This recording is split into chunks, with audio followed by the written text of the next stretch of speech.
My name is Tom O'Grady. I'm a partner in DLA Piper. We're the largest law firm in the world, and I head the real estate group for the Middle East and North Africa for DLA, and also the hospitality and leisure sector here in the region. Okay, and you were speaking this weekend at AHIC. Yes, I was speaking yesterday. I was on a panel looking at the developments in timeshare law and fractional ownership and what it might mean for the region in terms of the tourism industry here, both in Dubai and in the wider Middle East. Because at the moment it's a very exciting time to the timeshare industry, because they're creating legislation so that you'll be able to roll out timeshares within the region. How will that work, and how will that be different, say, from Europe? Well, the government here have looked, particularly in Dubai, and have looked at what has happened across the world, particularly in Spain and in the US and Australia, in terms of the development of timeshare, or vacation ownership as the US like to refer to it, and have seen some of the bad publicity which timeshare has got, and particularly in Europe, in terms of people being misled as to the product they're buying. Whereas in the US, the product has very much been seen as a five-star or high-end product, in which, you know, the leading hotel chains such as Marriott and Starwood, etc., have been heavily involved. And so the government here have introduced legislation which builds on that experience, particularly in terms of consumer protections. Okay, and who do you see as your target market? In terms of legal services? Yeah. Well, we are very much focused on the business sector here. So we see our target market as the sort of leading developers down here, the hotel chains, the large multinationals coming into the region, and the government entities themselves. So it's very much a business-driven arrangement rather than a domestic law firm.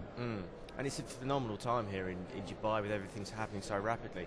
Do you see the Dubai model almost setting a precedent for what's happening within the Middle East as a whole, both with trade barriers dropping and the way it's growing as a tourist destination? Well, I think it must do. It's almost inevitable, in the sense that Dubai has been the catalyst perhaps for a lot of the other countries, both within the Emirates themselves and across the wider region, awakening to the prospect of the Middle East truly becoming a region to do business in, and for people to visit and enjoy. And certainly you were seeing it with Abu Dhabi and Qatar, and even Saudi Arabia, which is now beginning to open up in terms of certainly religious tourism, and even Saudi Arabia's, they're beginning to open up and relax their laws in terms of doing business within the region. So I think generally it's a very exciting time, obviously, for the entire region, particularly with the amount of liquidity there is in the region as a result of the strong price of oil.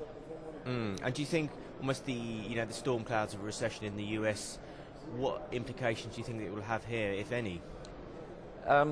It's a very difficult question, obviously. I think one would be naive to say it won't have any effect, because I think the capital markets are such across the world that if there is an effect in the flows of capital across the markets, it affects everybody. I think it will have much less effect here and perhaps in the Far East, because of the amount of liquidity that is in the market.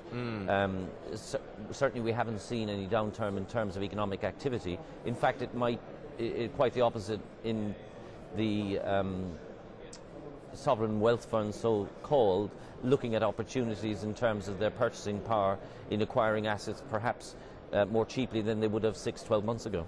Right, okay then. Just one final question, Tom. What do you see going forward as your biggest challenge, your most exciting area?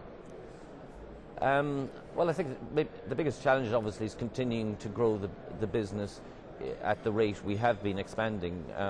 I think we at DLA Piper, in common with almost everybody in the region, have seen phenomenal growth in the last 2 years, and that isn't without its difficulties in terms of human capital, particularly in trying to employ people and find quality people to sustain that growth. And that is one challenge, and equally, I guess, it's the economic challenge of protecting the region in terms of making sure that there is sustainability in terms of the economy for the future.